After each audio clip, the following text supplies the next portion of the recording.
Paano hindi ka matag ng malaswang video sa Facebook? Para iwas violation din po ito sa ating mga Facebook account, kailangan po nakaturn on ito para hindi tayo basta-basta matag ng ibang mga Facebook user na nagtatag po ng mga malalaswang video. Ito lang po ang gagawin natin guys para maiwasan natin na matag tayo ng mga ganitong malalaswang video.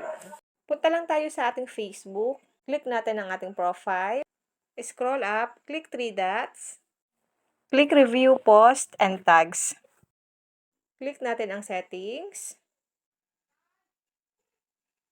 Kailangan guys, naka-turn on itong Review, Post, Your Tag In. Kailangan po dito sa Get Notified when you're tagged by, naka-iniwan yun guys. Para ma-notify ka once na may mag-tag sa inyo. At dito sa Review, Post, Your Tag In, i-turn on mo lang yan para once na may mag-tag sa inyong mga Facebook account, i-review mo muna siya bago yan mapupunta sa inyong mga Facebook profile ang kanilang mga tinatag.